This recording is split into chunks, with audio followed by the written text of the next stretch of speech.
Waalaikumsalam warahmatullahi wabarakatuh.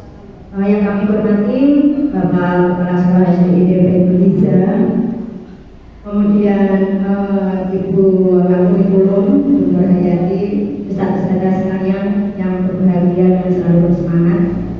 Pertama-tama terima kasih karena sudah meluangkan waktunya dalam kegiatan saya pagi ini, yaitu berbagi praktik baik tentang kegiatan budaya positif di SDID Indonesia.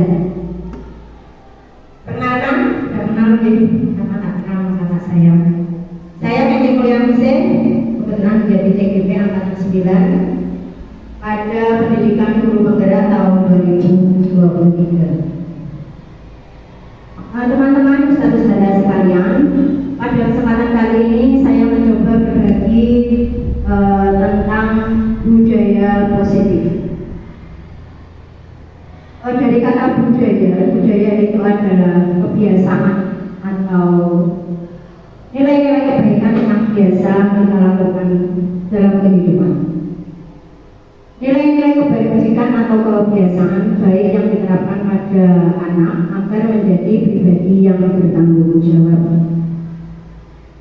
Budaya disiplin berakar dari disiplin positif. Seperti yang kita ketahui, kata disiplin itu sudah sangat familiar di telinga kita semuanya. Disiplin sendiri adalah ketaatan atau kepatuhan terhadap nilai-nilai yang diyakini atau dipercaya dan menjadi tanggung jawabnya. Jadi ternyata kegiatan disiplin itu yang biasa identik dengan tepat waktu. Disiplin itu apa? Tepat waktu. Ternyata memiliki makna ketaatan dan kepatuhan. Nilai-nilai dari disiplin positif ada banyak sekali, sesuai dengan nilai kebajikan universal, toleransi, rasa hormat, integritas, kemandirian, menghargai, antusias, empati, keingintahuan, kreativitas, kerjasama, percaya diri, dan komitmen. Budaya positif terlahir dari disiplin positif.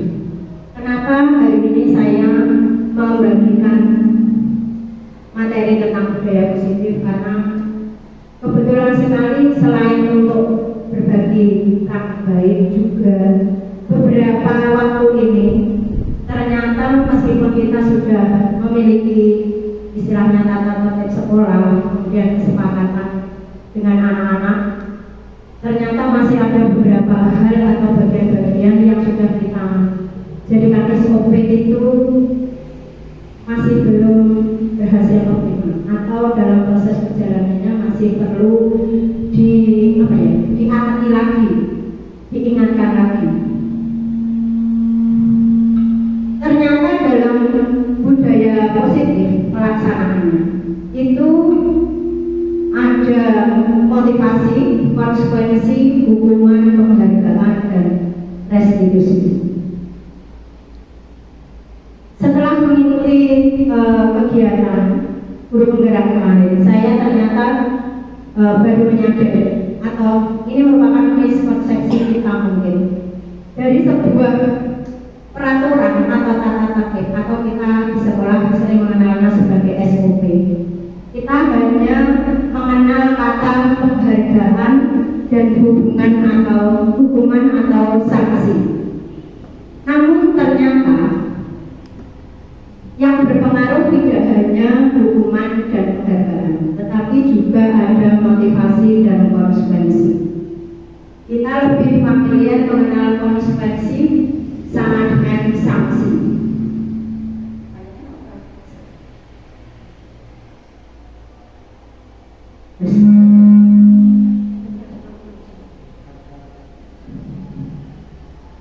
Kemudian dari sini teman-teman waktu pegang kamu itu. Kemudian dari kata motivasi ini merupakan dorongan dari dalam diri seseorang untuk secara sadar maupun tidak sadar melakukan sesuatu. Dari kita sendiri misalnya sadar tidak sadar sebagai guru, mau nggak mau pertama kali harus memulai dari diri. Kalau kita mengingatkan budaya positif misalnya kata tertibnya datang tepat waktu, berarti kita juga harus mulai datang tepat waktu atau misalnya 5 menit lebih awal. Dan itu kita lakukan mau nggak mau atas kesadaran kita, dan kita sendiri yang memutuskan mau datang tepat waktu ataukah terlambat. Kemudian yang kedua adalah konsekuensi. Perilaku berfokus pada mengajarkan anak cara bertingkah laku lebih baik ke depannya.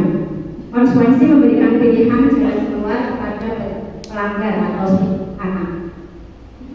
Maksudnya adalah konsekuensi itu berfokus pada tingkah laku anak-anak yang sebelumnya, misalnya saya sendiri, contohnya tadi datangnya ngepres karena tepat waktu, bel kurang 1 menit saya sudah ada di gerbang. Padahal seharusnya ketika kita memperhatikan konsekuensi, ketika kita tahu kalau kita sudah mau terlambat, itu seharusnya kita meluangkan waktu lebih awal agar konsekuensinya. Ketika kita mengejar waktu supaya tidak terlambat, kita mungkin mengendarai motornya, kalau mau mepet waktu kencang apa lambat kira-kira?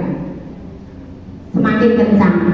Konsekuensinya kalau kita di jalan raya mengendarai sepeda motornya kencang, risiko atau akibat apa yang dapat mungkin kita alami setelah itu? Jatuh. Risiko atau konsekuensi cenderung ke hal positif atau negatif? Negatif yang kita terima. Nah, kita nanti bisa mengkonfirmasi atau menyampaikan ke anak-anak bagaimana berfokus pada tingkah laku yang lebih baik. Jadi konsekuensi risikonya itu yang lebih baik, bukan ke hal yang malah merugikan. Kemudian ada penghargaan. Saya baru terbuka pikirannya kemarin. Penghargaan adalah reward yang diberikan pada seseorang yang sejatinya adalah hukuman. Maksudnya sejatinya itu secara tidak langsung. Padahal kita memahami bahwa penghargaan itu diperlukan sebagai bentuk apresiasi kita kepada anak-anak yang melakukan hal-hal baik supaya mereka lebih baik lagi, semangat lagi. Namun ternyata kalau di sini sejatinya malah menjadi hukuman yang tidak langsung. Kemudian ada yang keempat, hukuman, yaitu alat pendidikan yang sering digunakan kita sebagai guru atau pendidik menerapkan kedisiplinan dalam pembelajaran. Kalau misalnya mereka tidak sesuai dengan kesepakatan atau peraturan, kita cenderung menghukum, datang terlambat, kegagalan. Tapi kita lupa melakukan penyadaran, mengajak mereka ngobrol, kenapa, sebab-sebabnya, alasannya, kemudian akibatnya. Saya sendiri sampai merasa begini, misalkan saya melakukan konsekuensi, melakukan konfirmasi dengan anak-anak, apakah nanti waktunya itu cukup untuk menangani anak-anak saja, misalnya seperti itu. Kemudian menurut Alif Pons mengungkapkan bahwa penghargaan maupun hukuman adalah cara-cara mengontrol perilaku seseorang yang menghancurkan potensi untuk pembelajaran sesungguhnya. Maksudnya di sini pemahamannya, penghargaan yang dimaksud tersebut misalnya memberikan pujian, itu dapat menimbulkan rasa iri terhadap teman-temannya yang lain. Kok yang dipuji itu saja. Asalkan kita bisa memberikan pemahaman yang baik kepada anak, tujuan dari penghargaan tersebut diberikan, insya Allah kesalahpahaman anak-anak terhadap pemberian penghargaan mungkin akan lebih berkurang. Sedangkan untuk hukuman itu adalah cenderung hal yang sifatnya tegas, tetapi jatuhnya ke anak-anak nanti sifatnya adalah anggapan negatif. Dihukum pasti dia akan mendapatkan cap atau label yang buruk di depan teman-teman.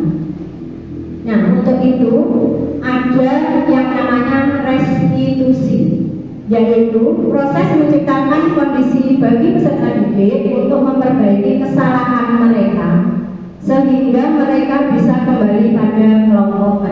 menjadi karakter yang lebih baik. Salah satu salah satu dari hal yang menyebabkan negatif buat anak-anak adalah penghargaan itu menjadi salah satu motivasi bagi anak-anak untuk melakukan hal yang baik. Kemudian di antara hukuman, penghargaan dan restitusi dan konsekuensi, di situ ada beberapa contoh identitas, misalnya sesuatu yang menyakitkan harus terjadi, itu hukuman. Kemudian konsekuensinya sesuatu harus terjadi dan restitusi merupakan pilihan. Maksudnya di sini adalah misalnya hukuman itu sesuatu yang membuat orang itu menderita, mengalami sakit karena dia melakukan sesuatu. Sedangkan konsekuensi itu adalah akibat yang diterima atau risiko ketika dia selesai melakukan sesuatu. Sedangkan restitusi pilihan yang kita berikan kepada anak setelah kita mengajak mereka mengetahui sebaiknya selain mereka mendapatkan sebelum mereka mendapatkan hukuman, tindakan apa yang lebih baik mereka lakukan untuk memperbaiki sikap yang telah mereka lakukan. Kemudian contoh lagi ada kalimat negatif, awas kalau dilakukan lagi ya, nanti awas kamu. Ini kira-kira namanya apa? Kita sering mengatakan ancaman. Nah itu saya yang lakukan. Karena lo gak perlu selesaikan ini, gak istirahat. Nah, misalnya seperti itu. Kemudian ada kalimat netral, lakukan apa yang saya katakan. Kalau kamu manut, kamu aman. Nek sampai terkait ngaji, mengundang selesai, misalnya kayak gitu. Kemudian positifnya, apakah hal ini yang sesungguhnya ingin kamu lakukan? Ini kalimat konfirmasi, maksudnya ketika sampai yang terkait mengaji atau kalian itu misalnya belajarnya hidup atau ramai, apakah ini yang sebenarnya kamu butuhkan atau yang ingin kamu lakukan?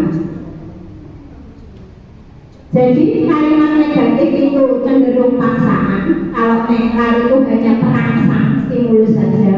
Sedangkan kalimat positif sesungguhnya adalah teori kontrol atau mengendali. Nah, dari kalimat-kalimat hukuman, konsekuensi dan restitusi ini, kita akan lebih mudah nanti membawa anak-anak untuk membuat keyakinan kelas. Dari kita yang mungkin terbiasa kalau ada peraturan pasti ada sanksi, maka akan lebih menerapkan kalau ada keyakinan kelas pasti ada konsekuensi seperti itu. Keyakinan kelas adalah salah satu disiplin positif yang dapat diterapkan dalam membangun budaya positif di lingkungan sekolah. Nilai kebajikan bersifat positif akan menjadi payung besar atau induk pedoman bagi sikap dan perilaku kita yang merupakan dasar dalam melakukan kegiatan sehari-hari. Nah ini dasar dari membuat keyakinan kelas atau keyakinan kesepakatan belajar mengajar. Ternyata kita perlu memahami dulu kebutuhan dasar manusia.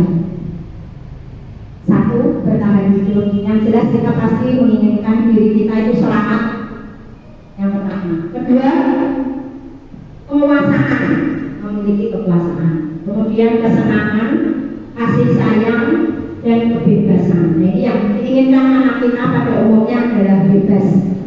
Semoga dari kelima prinsip ini ketika nanti kita sampaikan ke anak-anak tidak menjadi dasar meskipun merdeka mereka bebas melakukan segala sesuatu sesuai kehendaknya. Setiap orang ingin memenuhi kebutuhannya, baik itu dengan cara positif maupun negatif. Namun alangkah lebih baiknya jika diraih dengan menggunakan cara yang positif. Mencoba memenuhi kebutuhan mulai dari bertahan hidup, penguasaan, mendapatkan kasih sayang baik oleh gurunya maupun teman, maupun kebutuhan dasar yang lain. Keyakinan kelas, contohnya tampak seperti itu adalah kalimat positif yang seharusnya kita gunakan, sedangkan tidak tampak seperti adalah kalimat negatifnya. Dalam kenyataannya, misalnya yang dilakukan positif atau kebaikan, sedangkan yang tidak tampak seperti merupakan pelanggarannya. Contoh, datang tepat waktu. Kalimat tampak sepertinya, tidak tampak sepertinya sering hadir terlambat. Jadi misalnya keyakinan kelasnya adalah disiplin dan tepat waktu. Ternyata kenyataannya sering hadir terlambat. Misalnya seperti itu. Kemudian ternyata teman dan guru setiap hari. Kalimat yang sering dilanggar dalam kegiatan sehari-hari oleh anak-anak adalah mereka acuh terhadap teman atau guru. Saat ini juga di kelas saya yang menjadi salah satu masalah adalah saling menghargai dan menghormati. Saya konfirmasi ke anak-anak, mereka sebagian besar menyadari bahwa saling mengejek sudah umum dan biasa dilakukan, tetapi mereka masih belum menemukan cara untuk mereka bisa mengendalikan atau mengontrol supaya saling mengejek ini bisa dikurangi atau bahkan dihilangkan. Kemudian restitusi, ada 3 langkah yang bisa dilakukan, yaitu 1. Menstabilkan identitas, 2. Validasi tindakan yang salah, dan yang ketiga menanyakan keyakinan. Restitusi ini kita lakukan ketika kita menangani anak-anak yang mungkin melakukan kesalahan dalam keseharian di lingkungan sekolah. Misalnya, saya nemu Anora, itu kalau di kelas itu biasanya nyemil. Mungkin yang di kelas 5 bu guru atau ustadz apa menyadari atau tidak itu kalau Anora suka nyemil di kelas. Dia sadar kalau itu salah, tapi nerapin Anora ternyata yo aneh. Nah ini nanti kita masuk ke teori kontrolnya. Kemudian yang kedua ada Naura. Naura itu kata-katanya emosional sekali dan sangat agresif. Itu saya juga mencoba menerapkan restitusi, agak lumayan. Belum sampai masuk penanganan baru ngajak ngobrolan, tapi katakan wes aku sampai penanganan kalah dengan Naura. Aku wes bantar kalah musuh Naura. Tetapi ternyata bukan di banter-banterannya penanganannya, tetapi bagaimana kita bisa mengontrol dan mengendalikan. Ketika mereka emosional Naura, kita nggak bisa menangani Naura dengan lain. Mungkin di sini guru aja ada yang Naura, bukan kita sampai kuala ya. Halo, oh iya sama Bupati. Saya itu kita nggak bisa ngomong ketika Naura keras, kita nggak bisa membuat Naura dengan keras. Nah, restitusi yang mungkin kita bisa lakukan adalah restitusi itu ngajak ngomong. Mungkin perlu ada pendekatan dari hati ke hati. Jadi harus bisa menjadikan Naura besti dulu sama Bupati. Yang pertama dilakukan adalah menstabilkan identitas. Memang semuanya itu bisa melakukan hal yang terbaik, tetapi kita juga bisa melakukan kesalahan. Namun dalam kehidupan sehari-hari mau nggak mau kita nanti pasti akan terjun pada hidup bermasyarakat yang harus menaati norma atau aturan dalam kehidupan masyarakat yang sebenarnya. Kemudian validasi tindakan. Semua perilaku memiliki alasan. Mau nanya kalau ngomong, kamu itu kalau ngomong 2 meter itu kenapa kamu? Kalau ngomong lirik nggak bisa. Jadi malah konfirmasi. Kemudian menanyakan keyakinan. Kita semua memiliki motivasi internal. Memang Anora maupun Naura itu yang berguna saya dengan contoh. Dia pasti ada hal yang mendorong dia secara internal ataupun eksternal. Internalnya ini misalnya dia tidak mau dikalahkan tapi pengen menunjukkan diri. Nah itu gaya. Eksternalnya dia merasa kalau dia ada teman yang banyak ikut-ikutan. Tapi waktu Naura itu pionernya ya yang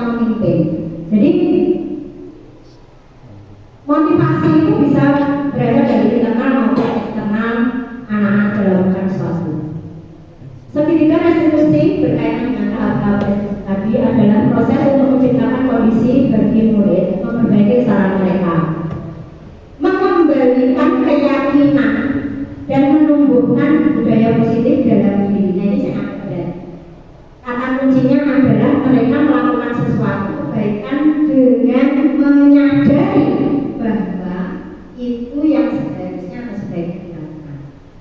Jadi kita tidak boleh misalnya memprovokasi atau mengancam mereka untuk melakukan kebaikan dari kesalahan.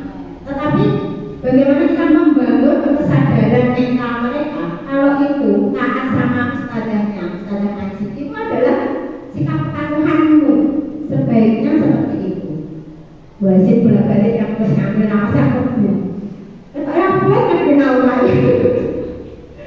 Di sini ada menstabilkan identitas. Setiap orang melakukan kesalahan, kemudian kamu bukan satu-satunya yang pernah melakukan ini. Kita seolah-olah membenarkan sikap mereka, tetapi kita harus bisa menetralisir maksud dari setiap orang itu pernah melakukan kesalahan, tetapi kesalahan itu apakah baik dilakukan atau konsekuensinya apa yang kita butuh penyadaran dari mereka. Kemudian validasi tindakan, kamu tentu punya alasan mengapa melakukan. Adakah cara yang lebih efektif? Apa yang sebaiknya kamu butuhkan? Jadi dari kegiatan yang dilakukan, menurut dia sudah paling baik. Tapi kita konfirmasi, apakah itu sudah yang terbaik yang bisa kamu lakukan? Atau ada yang lebih baik? Dan terakhir adalah menanyakan keyakinan. Kamu ingin menjadi orang yang seperti apa? Misalkan kalau sudah emosional sama agresif kan jelas konsekuensinya tidak baik kalau sudah menghormati guru. Apakah itu sesungguhnya yang ingin kamu lakukan? Padahal hasil akhirnya adalah dosa. Data kamu ingin mendapatkan dosa, kamu ingin lebih memilih pahala atau dosa. Jadi kita mengkonfirmasi karena seperti itu. Aku bayangin masih butuh waktu yang sangat lama sekali. Terima kasih. Dari sini pengantarnya sedikit, mungkin teman-teman ada yang ingin disampaikan. Saya juga di Monggo Bulur. Kakeknya Bulur. Oh, enggak usah. Jadi terima kasih. Assalamualaikum warahmatullahi wabarakatuh. Tadi sudah melewatkan ganti sekali tentang hukuman, juga tentang ribet, juga tentang restitusi. Yang ingin saya katakan yang pertama adalah ribet itu bisa menyebabkan kecemburuan siswa yang lain, itu merupakan suatu hukuman. Yang satu gitu. Kenyataannya di dalam kelas kehidupan sehari-hari, menurut saya ribet itu perlu diberikan kepada siswa. Kenapa? Karena ribet itu bisa menggairahkan atau bisa menggugah semangat siswa untuk bisa berprestasi. Mau nanti dipaparkan kembali untuk yang disampaikan tadi bahwa ribet tersebut bisa menjadi sebuah hukuman. Yang pertama.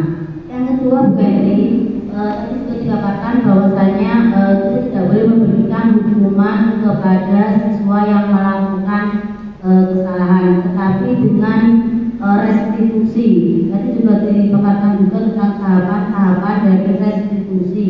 Yang ingin saya tanyakan, bila kita melakukan restitusi itu dibutuhkan waktu yang sangat lama sekali, gitu.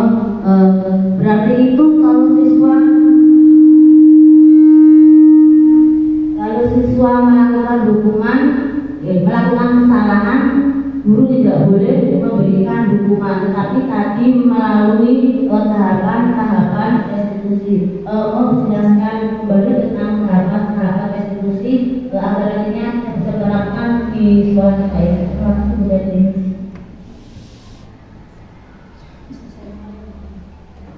Terima kasih tanggapannya dari Bu Hayati. Tadi yang pertama berkaitan tentang penghargaan adalah ribet yang diberikan. Ada seseorang yang sejatinya adalah hukuman. Ketika saya membaca ini, saya merasa kok bisa ya itu dijadikan statement atau pegangan pernyataan bahwa penghargaan adalah ribet yang diberikan dan menjadi hukuman. Ketika saya mencermati, semua itu dikembalikan kepada pribadi kita masing-masing. Ketika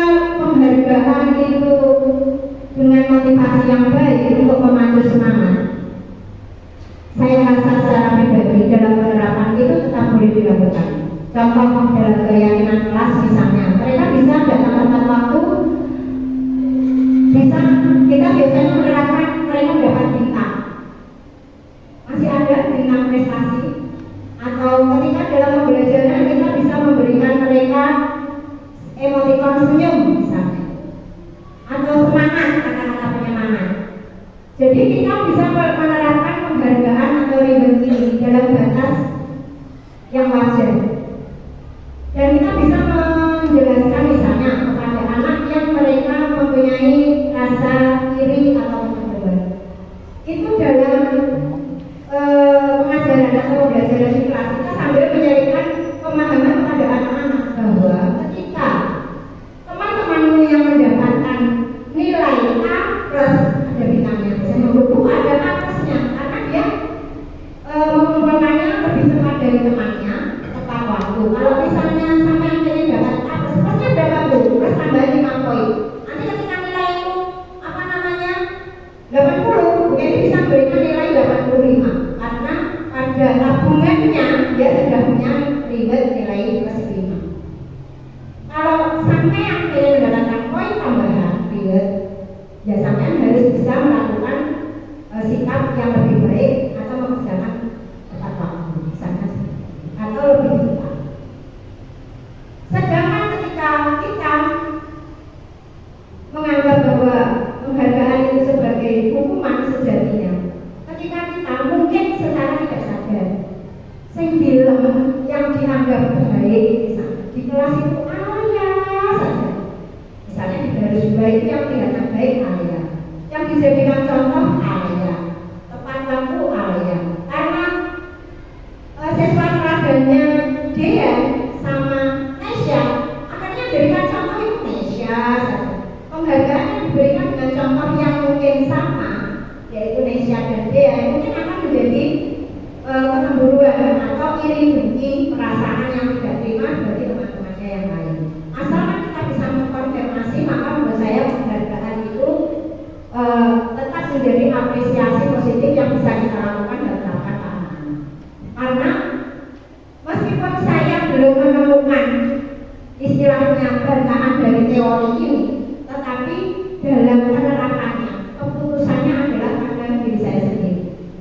Ketika misalnya kita bisa memilih dan menjelaskan dan menerapkan ini secara positif, penghargaan yang dimaksud membedakan dengan hubungan tersebut, maka insya Allah miskonsepsi tersebut dapat kita netralisir di hadapan anak. Karena yang penting itu adalah praktisnya. Kalau menurut saya, bukan hanya sekedar teori. Mungkin begitu ada tambahan betul? Benar. Berarti pada dasarnya ribet itu sah-sah saja diberikan pada siswa, bukan juga merupakan suatu hukuman, tergantung nanti konteksnya bagaimana.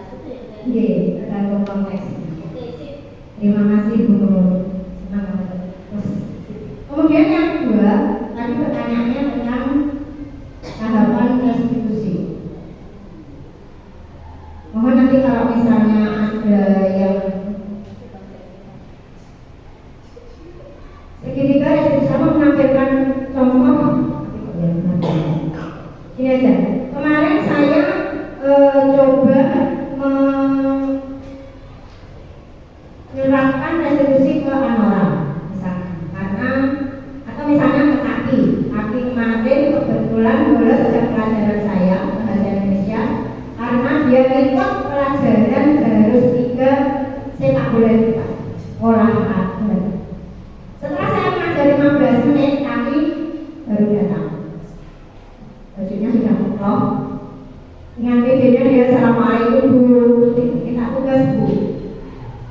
Di sini tahapan restitusi ada 3, menstabilkan identitas, kemudian validasi tindakan yang salah, kemudian yang terakhir adalah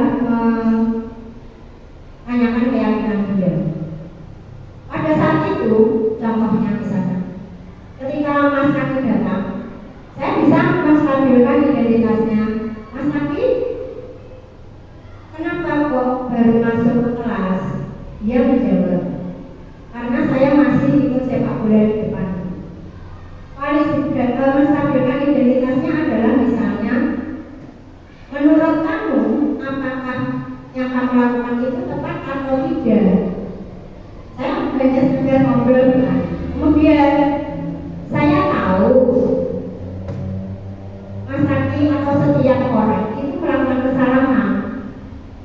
Wajar karena sampean pengen ikut sepak bola di depan, karena itu memang sampean sebagai anak-anak ada rasa keinginan seperti itu, ingin ikut dengan temannya. Kemudian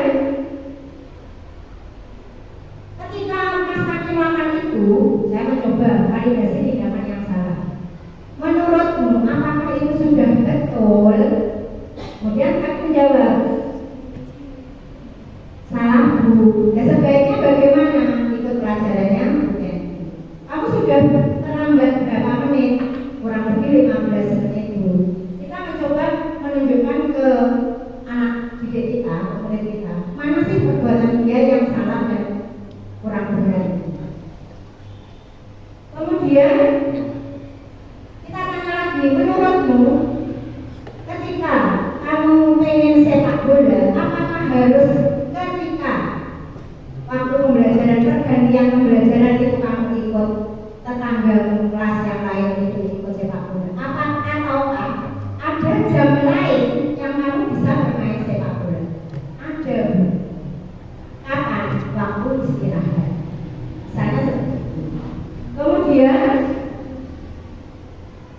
saya mengajak ngobrol lagi, kalau begitu konsekuensinya apa ketika kamu terlambat mengikuti pembelajaran bahasa Indonesia? Saya tertinggal materi. Kemudian seharusnya sekarang bagaimana?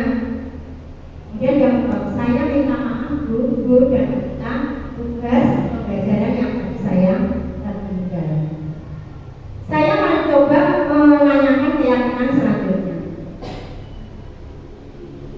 Berarti kita perlu mengajak lagi, misalnya keyakinan kelas apa yang sudah berlaku di dalam kelasnya. Misalnya, kebetulan harus kita tidak bisa datang tepat waktu mengikuti pembelajaran dengan tertib. Nah, ternyata saya tanya aja. Tapi menurut kesepakatan kelasmu atau keyakinan kelasmu kan ada datang tepat waktu. Apakah itu kegiatan mengikuti kegiatan pembelajaran kelas termasuk datang tepat waktu? Iya Bu, seharusnya. Tetapi saya tadi datangnya terlambat. Nah, dari sini kita menanyakan apakah yang dilakukan dia sudah sesuai dengan kesepakatan belajar kita atau keyakinan kelas yang sudah disepakati anak-anak. Kemudian selain datang tepat waktu juga mengikuti pembelajaran aktif. Kita terap sampaikan lagi kepada anak, apakah kamu sudah mengikuti pembelajaran dengan tertib, dengan aktif? Kemudian dia menjawab belum Bu. Tahap berikutnya, nah sekarang kamu ingin menjadi yang bagaimana? Pada saat itu kamu jawab, saya ingin tertib dan taat dan tidak mengulangi perbuatan yang salah. Kita mencoba menerapkan keyakinan positif, keyakinan kelas yang baik dalam diri nanti melalui penyadaran. Memang Bu teman-teman atau Bu guru sekalian, itu waktunya harus ada istilahnya waktu khusus untuk mengobrol dengan mereka. Ketika kita dengan kegiatan pembelajaran yang begitu banyak, ketika jam pelajarannya cuma 1 jam, hanya untuk dibuat konfirmasi dan restitusi, kayaknya ini memerlukan waktu yang lama. Namun kita nanti mungkin bisa mensiasati dengan ketika itu kita lakukan secara poin-poin saja, yang penting-penting saja kalimatnya. Kita bisa melakukan restitusi lebih lanjut ketika jam pembelajaran selesai. Namun kita juga harus legowo. Ketika jam istirahat kita gunakan untuk mengobrol dengan anak-anak yang dalam tanda kutip perlu keyakinan atau menerapkan budaya positif yang lebih baik lagi. Jadi perlu pendampingan lagi. Sebenarnya ada namanya penanganan atau posisi. Ketika kita itu dalam konteks seorang guru, itu kita bisa menjadi teman, pengontrol, atau penghukum. Kita mau milih yang mana? Ketika kita menangani anak-anak melalui sistem sebagai teman, ya kita friendly, tetapi jangan sampai itu menjadi istilahnya mereka seolah-olah guru friendly. Nah, tidak ada jarak, jangan sampai seperti itu. Sedangkan sebagai penghukum ini yang kita hindari. Jadi jangan sampai ketika baru naik tangga saja papasan bukan itu itu bisa ya. Wajahnya menunjukkan wajah penghukum atau capnya kita sebagai penghukum. Kemudian ada lagi sebagai kontrol. Jadi kita cuma mengendalikan atau mengajak mereka sendiri yang menyelesaikan pelanggaran atau kesalahan yang mereka lakukan. Mungkin itu Nur yang bisa saya berikan. Jadi solusinya kalau memang pengen tuntas ya ada waktu khusus untuk memberikan penanganan bagi anak-anak tersebut, atau jadi kalau pasangan kita cukup bilang perusahaan kita sebagai guru BK, nanti insya Allah pasiennya Bu Santika lah pembantunya. Tapi pemahaman seperti ini perlu kita miliki, entah itu sebagai karena saya ibu kita sebagai guru ngaji, wali kelas maupun guru mapel atau mengajar di kelas masing-masing. Mungkin Ibu Bunda ada yang menambahkan? Oh iya, terima kasih Bu Ganti, sangat menginspirasi sekali Bu Ganti untuk diterapkan di sekolah. Terima kasih Bu Ganti. Terima kasih Bunda. Mungkin ada teman yang lain? Wah, atau kita lanjut kita? Cukup deh. Kita nanti bisa lanjutkan di lain waktu atau di luar ini kita bisa ngobrol-ngobrol. Kesimpulannya teman-teman, terima kasih karena kita bisa sharing hari ini dan semoga apa yang saya bagikan hari ini tidak hanya bisa memberikan manfaat pada saya saja dan juga tentunya buat teman-teman. Dan mohon nanti ini langsung kalau Ustaz saja yang merasa mungkin dari anak-anak itu ada yang perlu penanganan, tolong jangan dibiarkan. Jadi kita sharingkan antar teman guru, siapa tahu ada cara atau solusi. Takutnya sekarang itu orang tua lagi rentan gini apa namanya? Lapor. Tidak hanya itu, maksudnya kadang ada miskonsepsi antara anak menelponi sama yang dilakukan guru itu nggak sama maksudnya, nggak sepaham. Kemudian orang tua orang tua zaman sekarang itu rata-rata mereka menelan mentah apa yang disampaikan anak. Jadi apalagi ke wali kelas, tolong diberitahukan. Saya nggak tadi, Naura ternyata perlu. Jadi Naura ini tidak hanya menjadi idol sekarang sebagai orang yang percaya dirinya tinggi, tapi juga ada masukan dari teman-teman dan guru yang lain. Jadi nanti ketika kita menerapkan teori tentang budaya positif bisa dilakukan dengan membuat keyakinan kelas maupun keyakinan di setiap mata pelajaran atau kegiatan mengaji. Mungkin itu saja. Terima kasih atas semangat teman-teman. Saya akhiri. Assalamualaikum warahmatullahi wabarakatuh.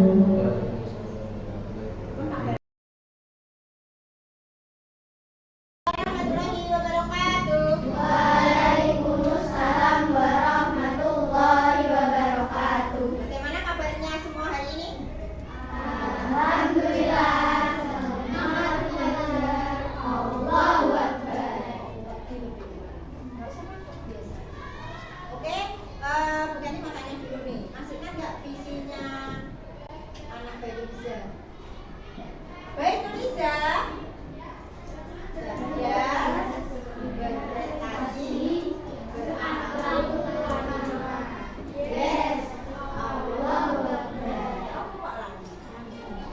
Baik Liza, cerdas, berprestasi, berakhlak karimah, yes, Allahu Akbar. Masih belum sarapan semua? Belum. Sama kayak saya. Oke. Mbak, Mas semuanya, terima kasih hari ini di awal pembelajaran pagi ini. Bu Kenti mau bertanya dulu, apakah kelas Darussalam masuk semua hari ini? Masuk. Ada yang izin? Tidak. Yang kemarin izin sakit sudah sehat semua? Mbak Pia, Mbak Alexia sudah sarapan? Kok tengah jalan mami-mami? Dijaga sendiri kesehatannya, apalagi saat ini kan keadaannya, cuacanya semakin hari semakin dingin atau semakin panas? Panas. Kita harus mewaspadai diri kita sendiri, menjaga diri kita sendiri. Oke, selanjutnya untuk hari ini tadi, apakah semuanya sudah sholat subuh? Sudah. Alhamdulillah. Mas Eza? Mas Eza tersenyum karena tadi bukan ini tahu pas di gerbang Mas Eza jadi juru kunci ya? Jam berapa Eza? Jam 7. Hari ini Eza jadi juru kunci. Yang kedua, setelah sholat subuh, berarti ada yang bangunnya tidak tepat waktu, nggak sholat subuh. Kemudian sholat subuh itu tanggung jawabnya siapa toh? Kita sendiri sebagai siapa? Makmum.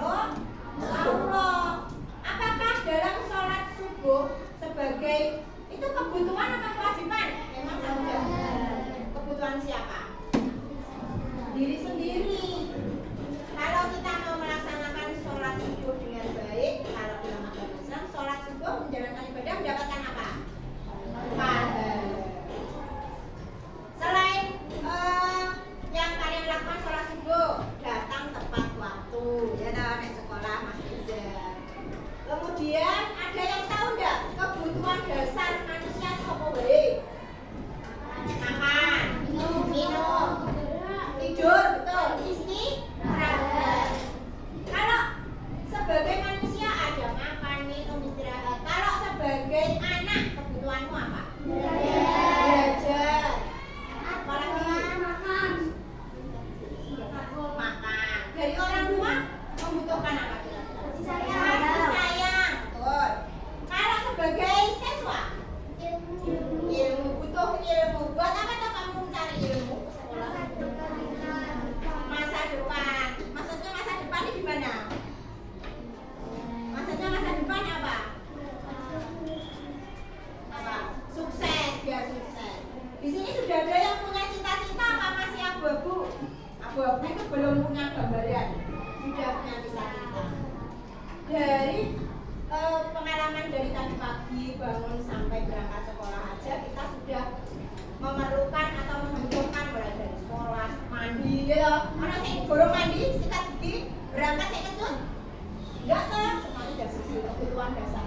Selain itu kita kalau misalnya makan, minum, ada yang istirahat, kalau belajar di sekolah. Kemudian di antara pergaulan dengan teman-teman kita membutuhkan apa kira-kira? Kalau dengan teman-teman membutuhkan apa kira-kira? Di masyarakat, di lingkungan kelas lah paling kecil, membutuhkan apa kira-kira? Saling menghargai. Ada yang di sini tidak mau dihargai sama temannya? Maksudnya dihargai, selain dihargai dihormati. Dihormati ini maksudnya? Tidak. Maksudnya apa? Menghargai sama menghormati. Tidak mengejek teman. Kalimat yang baik kira-kira apa? Tidak mengejek teman itu. Apa? Kok malu-malu tau? Dibully. Betul. Sekarang lagi in apa namanya? Pembulian. Apakah kalau tidak ada pembulian kita tidak boleh menghargai yang lain? Tidak. Berarti melakukan apa namanya? Menghormati, menghargai orang lain itu apakah harus disuruh sama gurunya, sama ibunya dulu? Tidak. Harus bagaimana? Apa? Mengatur diri sendiri. Jadi kalau melakukan sesuatu harus lahir dari mana? Hatinya sendiri, dirinya sendiri. Oh iya, kalau nggak salah tadi temanya halakoh kita apa? Akhlak cerminan hati. Berarti yang menggerakkan kita itu berarti apa toh? Hati kita. Berarti kita harus mempunyai kesadaran. Nah, berkaitan dengan sikap kita, akhlak kita, kegiatan kita selama belajar di kelas. Di awal tahun kemarin kita sudah menyusun namanya apa? Kesepakatan kelas. Ya toh, apa saja kesepakatan kelas kita? Tersenyum, berangkat sekolah dengan bahagia, bertanggung jawab dan tepat waktu. Iya, makan duit, setia kawan, menghormati sopan dan santun. Apakah kesepakatan ini sudah dilakukan? Sudah semuanya? Ada yang melakukan atau tidak melakukan yang disepakati? Ada. Contohnya bertanggung jawab dan datang tepat waktu. Tadi Eza apakah sudah melakukan? Belum. Konsekuensinya apa? Kalau misalnya akibatnya kalau datangnya tidak tepat waktu. Biasanya kalau terlambat konsekuensinya apa, Dik? Hafalan itu sanksinya. Konsekuensinya misalnya pelajarannya sudah dimulai, sholat duhanya sudah dimulai. Apa ketinggalan itu akibatnya, konsekuensinya. Terus kemudian sebagai bentuk tanggung jawabnya kalian hafalan. Ada yang misalnya nanti disuruh ngaji ya toh, barusan atau gimana. Kemudian untuk meningkatkan kesadaran kita, nanti hari ini Bu Kenti mau mengenalkan budaya positif. Budaya, ada yang tahu namanya budaya? Budaya Indonesia. Budaya itu apa? Peragaman. Kalau dalam Indonesia, adat itu apa toh? Ciri khas. Adatnya orang Jawa itu budayanya ada yang bersih besok, Jumat bersih. Kemudian ada apa lagi? Selain Jumat bersih, budayanya ada apa lagi? Kalau ketemu orang, budayanya gimana toh? Senyum, ramah, sopan, apa lagi? Menyapa. Terus kalau lewat di depannya orang tua, gimana budayanya? Mengucap permisi sambil nunduk. Itu salah satu bentuk budaya. Berarti budaya itu apa? Ciri khas. Kebiasaan. Coba budaya adalah nilai atau kebiasaan baik yang diterapkan pada anak sebagai pribadi yang bertanggung jawab. Kalau misalnya kita sebagai anak bertanggung jawab atau berbaktinya, untuk tanggung jawabnya ya tadi bangun pagi, untuk sholat, taat pada orang tua. Kalau di sekolah ya datangnya tepat. Budaya itu kebiasaan baik bisa terbentuk kalau kita disiplin. Disiplin. Apa disiplin? Ada yang tahu? Tepat waktu. Lagi. Teratur. Betul. Jadi budaya positif bisa lahir kalau dari disiplin positif. Teratur, tepat waktu, kemudian konsisten. Apa disiplin? Ketaatan dan kepatuhan terhadap nilai dan menjadi tanggung jawab. Berarti harus dilakukan. Nah, sekarang apakah kalian berani bertanggung jawab terhadap sikap dan perilakunya? Berani, harus berani. Setiap orang, setiap melakukan sesuatu harus berani menanggung resiko. Betul. Konsekuensinya apa? Kalau misalnya belajar, akibatnya konsekuensinya apa? Rajin belajar itu biasanya akan jadi apa? Pintar, pandai, bisa. Kalau misalnya nggak pernah belajar, bodoh, malu kayak kebo, ya toh? Pernah kan? Wong bodoh lo malu kayak kebo, kebo kan binatang gitu. Nah, kalau binatang yang pintar itu yang kamu ingat siapa? Binatang apa? Kucing, lumba-lumba, kancil, ya kan? Kancil, kancil itu apa simpanse? Kayak monyet itu juga pintar, pincang dia dong, bersih orangnya, hewannya. Kemudian nilai-nilainya ada toleransi, rasa hormat, kreativitas, mandiri, sudah ada dong di kesepakatan kelas. Nah, nanti tinggal kalian melakukan atau kerjasama. Apakah kalian sudah kerjasama? Waktu apa kerjasamanya? Tugas kelompok, apalagi? Piket, ada yang nggak piket kelas? Iya. Berarti apakah yang tidak piket kelas sudah bertanggung jawab? Supaya terbiasa menjadi kebiasaan atau budaya yang baik, makanya harus bertanggung jawab dilakukan. Nah, keyakinan kelas adalah salah satu disiplin positif yang dapat diterapkan untuk membangun budaya di lingkungan sekolah. Keyakinan positif. Jadi keyakinan, yakin kepada, kalau kita orang Islam yakinnya kepada siapa? Kalau di rumah yakin dan percaya kepada siapa? Orang tua. Kalau di sekolah yakin dan percaya kepada siapa? Kalau dalam kehidupan sehari-hari harus percaya terhadap diri sendiri. Apakah kita nggak boleh percaya sama teman? Boleh, harus. Karena orang terdekat kita di sekolah itu siapa? Teman. Kalau di masyarakat dengan tetangga. Oh, saudara yang paling dekat adalah tetangga. Kalau di masyarakat ada yang pengen meninggal jalan sendiri, bisa? Orang mau sudah meninggal itu loh, jalan sendiri ke kuburan bisa? Makanya kita harus menjalin apa? Hubungan yang baik, positif dengan orang lain. Kalau di sekolah berarti di kelas dengan siapa minimal?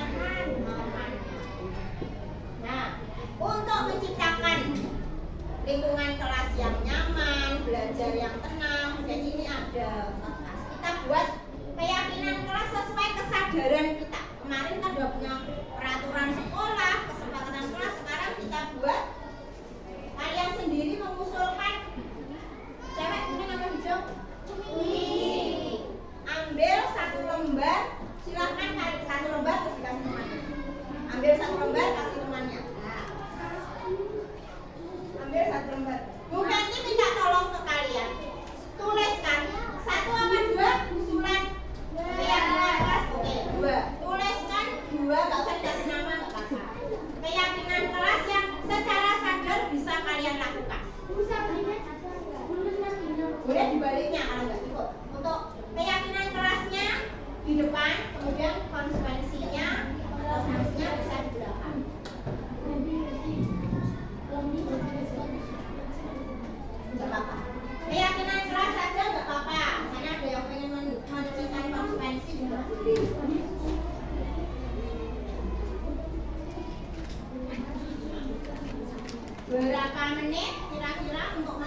perbuatan atau sikap yang bisa atau secara sadar bisa kalian lakukan. Cowoknya belum? Boleh ditempelkan depannya.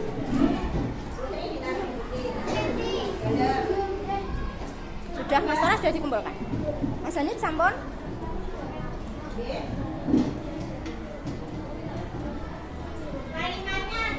Sambil maksudnya difikirkan apa yang berkata santun dan bersikap sopan.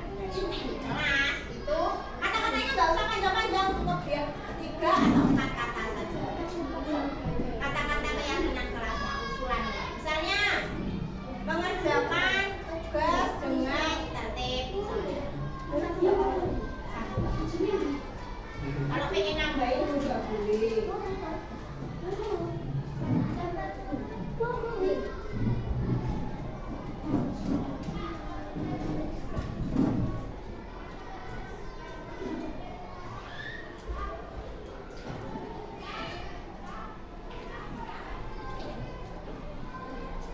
Sudah, Mas Tora sudah dikumpulkan. Mas Anit sampun?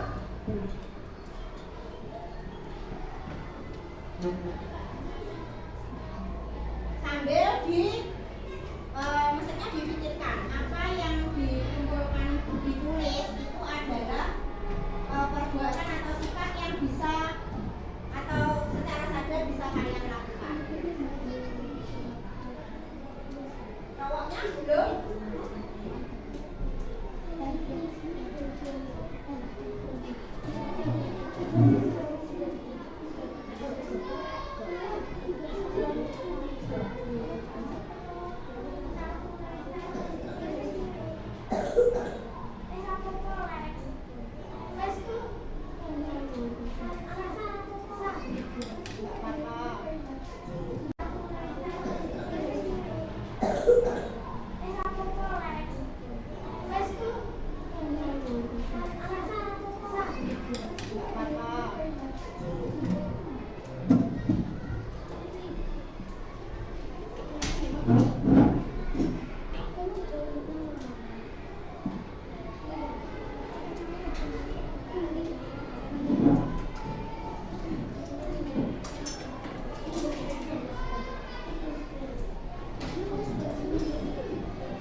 Yang belum siapa?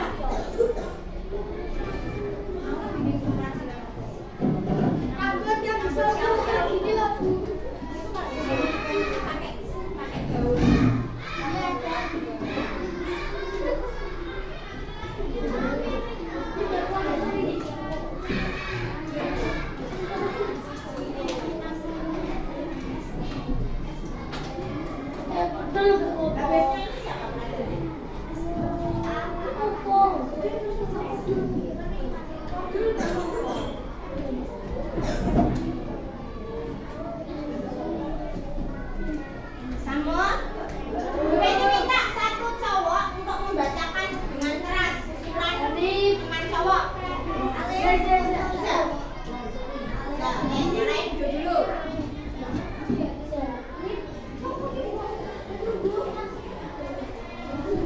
Usulannya dari teman-teman yang cowok bacakan apa?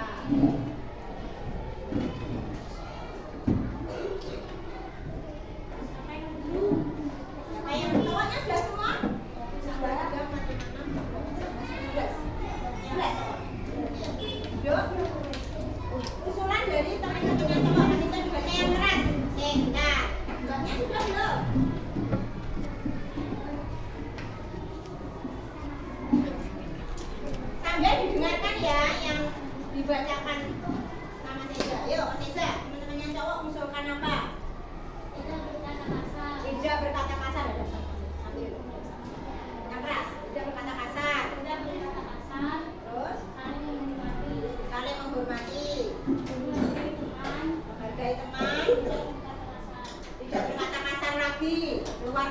sekali tidak berkata kasar. Lagi Tidak membuli teman di sekolah.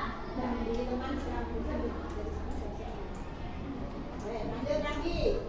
Bersikap sopan dan santun terhadap teman dan guru. Sopan dan santun pada teman dan guru. Salah apa? Taat beribadah. Taat beribadah. Tidak membuli teman. Tidak memberi teman keluar. Lagi, apa lagi? Tidak buang sampah sembarangan. Tidak buang sampah sembarangan. Tidak mengejek nama orang tua. Tidak mengejek nama orang tua. Bersikap sopan pada guru. Bersikap sopan pada guru. Tidak membuli teman dengan cara apapun. Tidak membuli keluar lagi. Apa lagi? Patuh pada guru. Atau pada guru. Lagi.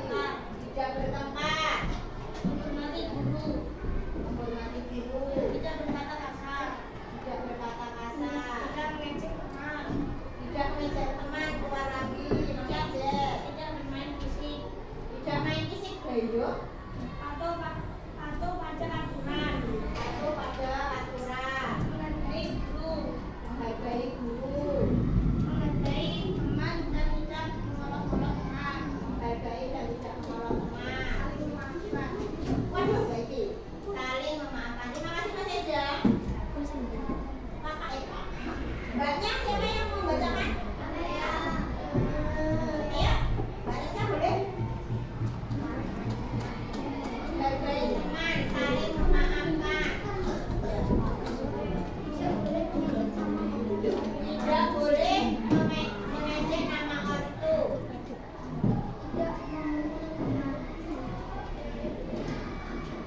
Tidak memukul teman. Menjaga kelas tertib. Lagi. Tidak menolak nama orang tua. Ada lagi? Tidak berkata kasar. Sudah masuk belum, Mbak? Oh, ini sudah.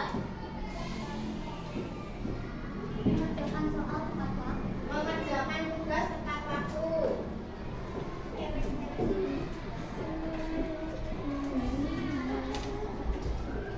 Apa lagi?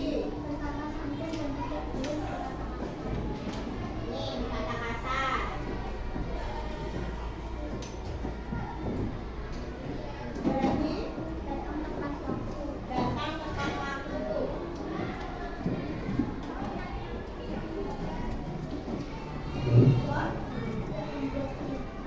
Tidak membuat keributan berarti tertib.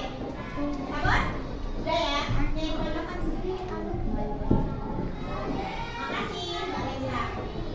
Paling banyak di situ tadi adalah tidak mengejek atau mengolok nama orang tua. Nama orang tua. Sudah masuk belum? Nah, keyakinan kelas itu Dek dibuat atau diusulkan yang belum ada dalam peraturan sekolah.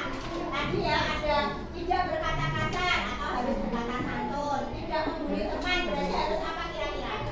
Kalimat positifnya apa? Ini kan kalimatnya negatif. Kalimat positifnya berarti apa?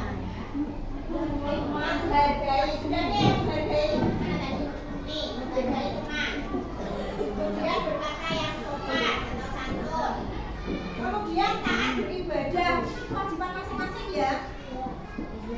Dimasukkan apa ada kira-kira kalau tadi? Nggak usah dengan kelas. Berarti nggak usah ya. Tidak mengejek atau menolak nama orang tua. Ini sudah termasuk dalam berkata yang baik toh. Kemudian membuang sampah sembarangan. Tidak membuang sampah sembarangan. Bisa dimasukkan? Membuang sampah pada tempatnya. Kalimatnya berarti membuang sampah pada tempatnya. Kemudian ada pada Saya semua sudah hanya guru saja yang dihormati.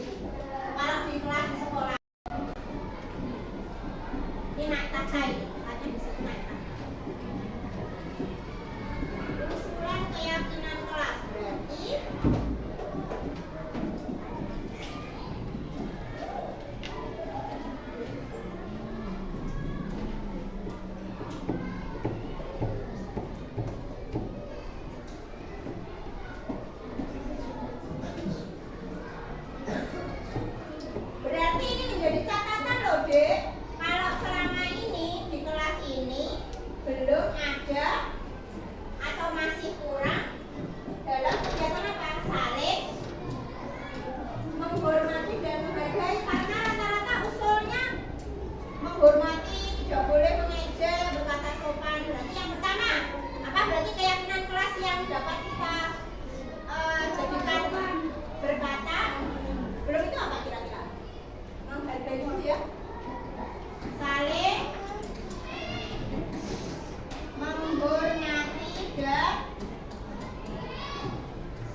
kemudian Pak Sony, Pak Bale, yang TU, yang karyawan. Kemudian setelah saling menghargai dan menghormati apa? Berkata santun, atau jadi satu aja ya. Berkata dan bersikap. Sikap itu apa tadi? Perilaku. Berkata dan bersikap. Perilaku sopan. Apakah mengejek nama orang tua itu masuk di sini? Keyakinan kerasnya? Ya udah ya. Kemudian apa kira-kira? Mengerjakan tugas tepat waktu? Masuk? Mengerjakan tugas tepat waktu. Berarti harus apa ini? Sikapnya apa yang perlu dibangun berarti? Kalau tepat waktu itu lebih ke apa? Mandiri. Udah dong mandiri. Bagusnya mana nih? Bagusnya tadi.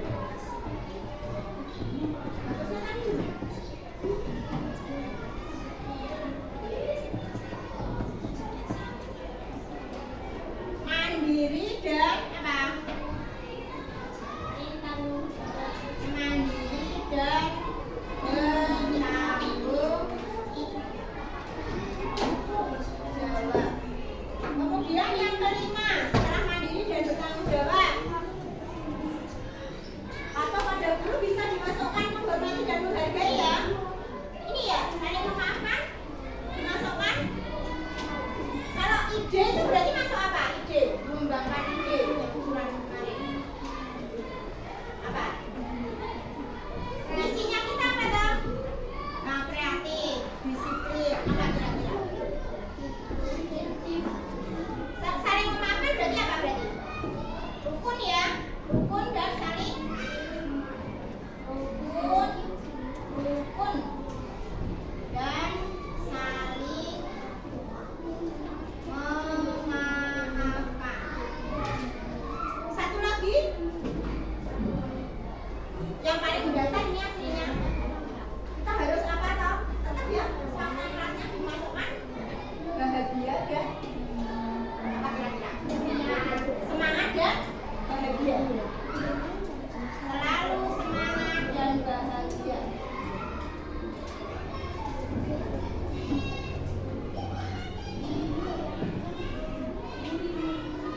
Oke, ini keyakinan kelas kita.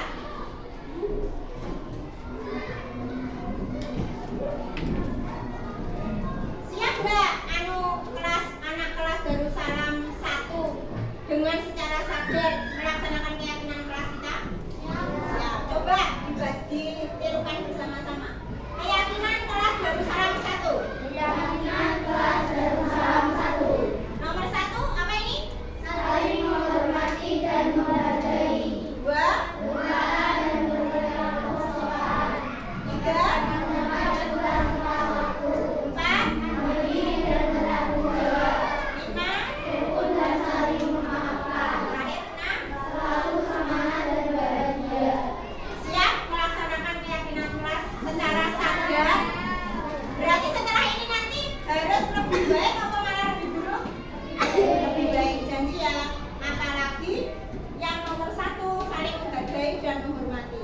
Kemudian berkata dan perilaku sopan. Hati-hati ya. Sekarang itu kata-kata itu bisa melukai hati. Contoh, kan ada peribahasanya B. Apa ya namanya? Mulutmu adalah harimaumu. Jadi kata-kata itu apa? Lidahmu itu setajam silet, ya toh. Kalau bilang kan gitu. Jadi kata-kata itu bisa menjadi fitnah jatuhnya kalau tidak digunakan dengan kata-kata yang baik. Oke, untuk keyakinan kelas sudah kita rumuskan. Nanti kita bikin bersama-sama dan dijadikan legalisasi. Legalisasi itu apa? Legal, sah, dengan tanda tangan atau cap jempol jari sampean. Kemarin kan mau bikin nggak jadi-jadi ya yang cap jari itu katanya. nanti kita atau nanti siang kita siapkan, jadi nanti di legalitas mengetahui semuanya.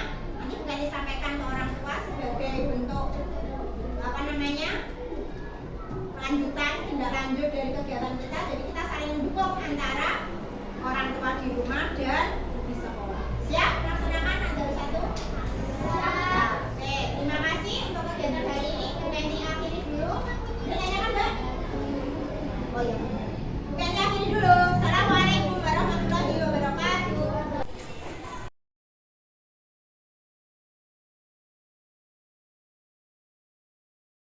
Kita sebagai ibu punya tanggung jawab bagaimana membangun budaya positif di rumah.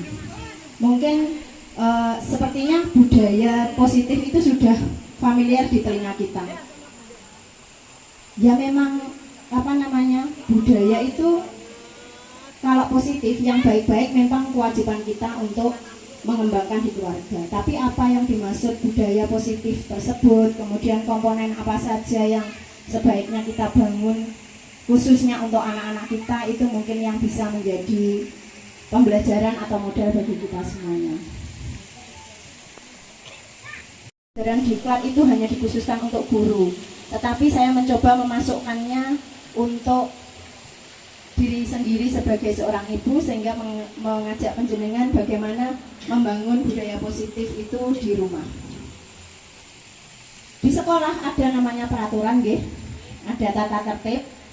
Tata tertib itu atau peraturan dibuat sekolah supaya siswanya taat, datang tepat waktu, seperti yang kita sering dengar. Namun yang membuat peraturan tersebut adalah pihak sekolah. Sekolah memberikan peraturan, kemudian diterapkan pada siswa supaya dia belajar dengan baik, dengan tujuan mendapatkan hasil pendidikan yang baik. Sedangkan kaitannya dengan budaya positif itu apa? Dari kata budaya positif, mungkin ibu-ibu sekalian ada yang tahu maksudnya itu kira-kira menurut penjenengan apa?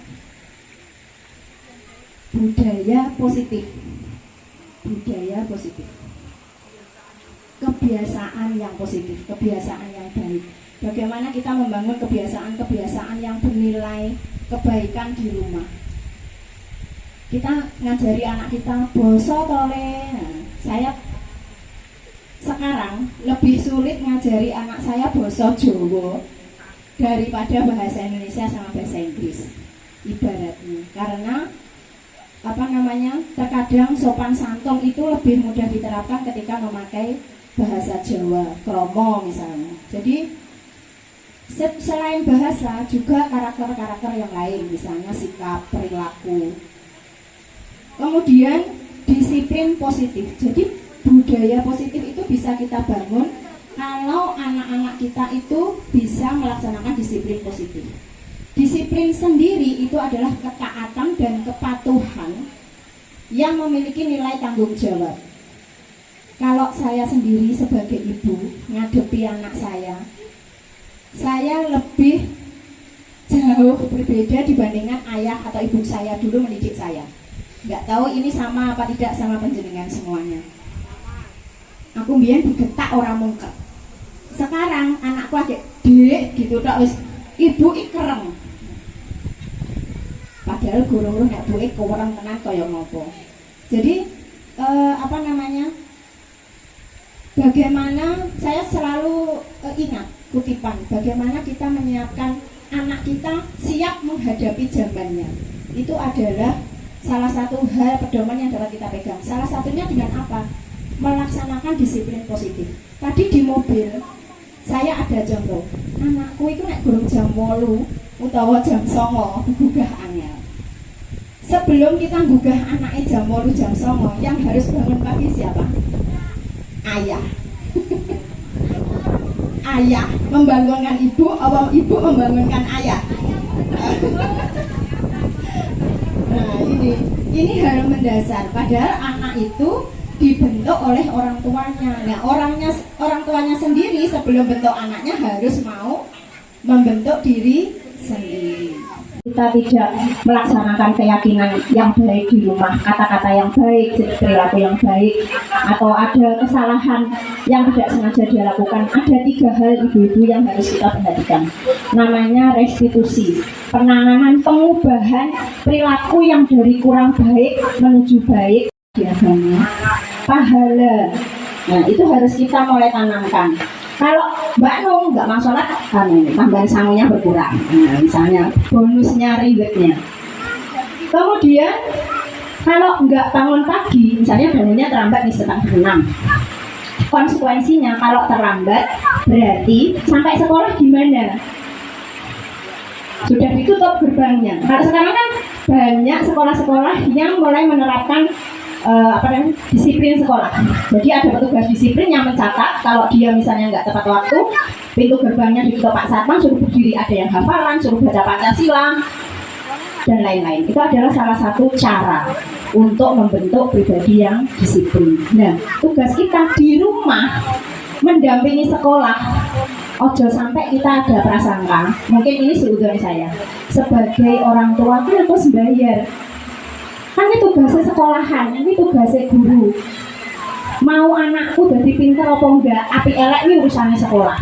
Tugasku, yo mek ngeterni, nyangoni, kokon gowo P5, alat-alat apa tak tukokni. Apakah seperti itu? Tidak. Semoga orang tua yang seperti ini segera mendapatkan petunjuk. Nah, yang sudah dapat petunjuk, kuat, sabar, telaten. Karena musuh kita itu bukannya kelihatan, maksudnya ada teknologi, ada pengaruh lingkungan yang tidak kelihatan. Guru juga maupun yang di luar kayak Bu Andiko juga membimbing anak-anak di bidang yang lain. Jadi tugas kita tidak hanya di rumah itu masak, mari kita upgrade diri kita itu tidak hanya ngomongin tugasnya urusan sekolah. Jangan. Saya kadang ilmu-ilmu dari sekolah itu saya masukkan building karakter. Itu paling senang saya. Apa? Membentuk karakter, membangun karakter. Jadi mulai dari ibu ngerangkul ayahnya adalah partner setia kita. Kemudian kita membangun anak-anak kita. Mungkin itu saja. Kok 2 menit. Saya mohon maaf. Sebelum saya tutup, saya tadi bawa hadiah sedikit, Bu. Ya, boleh. Okay.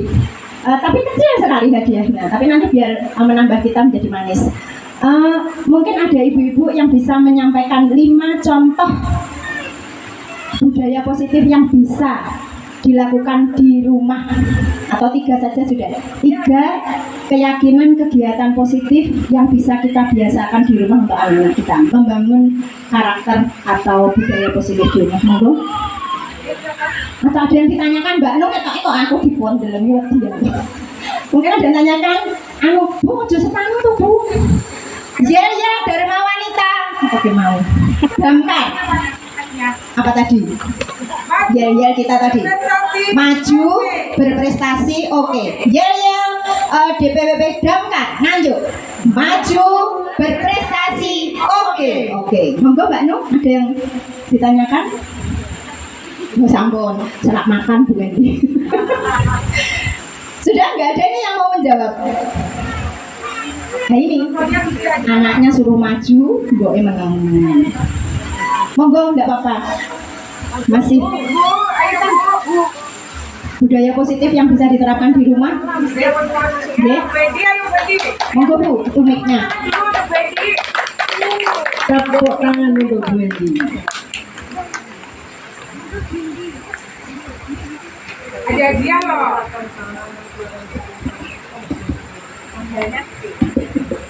Ini saya punya hadiah sedikit, monggo Bu. Kebiasaan yang baik membiasakan anak selalu buang sampah pada tempatnya. Terima kasih 1. Mengucapkan salam ketika masuk rumah. Betul, 2. Salim sama yang lebih tua. 3 nih, terima kasih. Ada lagi? 3. Sampun, terima kasih, monggo. Bagus loh blognya. Ada yang pengen lagi? 2 lagi. Ini sebenarnya masih banyak ini. 2 lagi. 1 pertanyaan lagi. Siapa yang tahu kata-kata ajaib?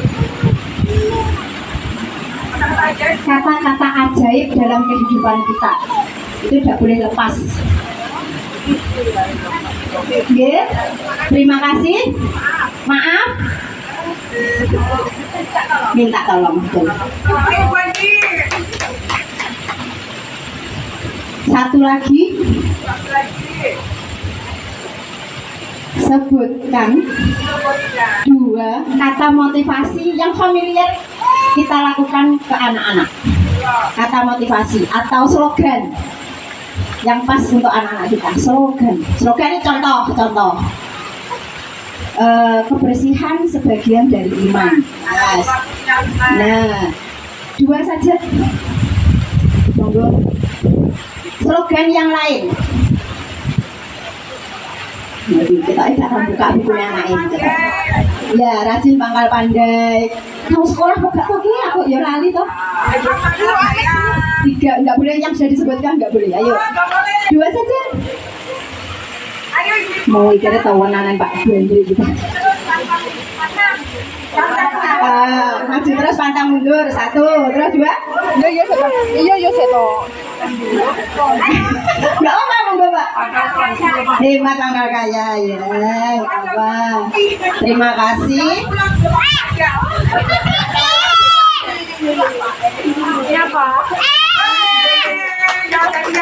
Terima kasih. Mungkin itu sedikit dari saya tidak bermaksud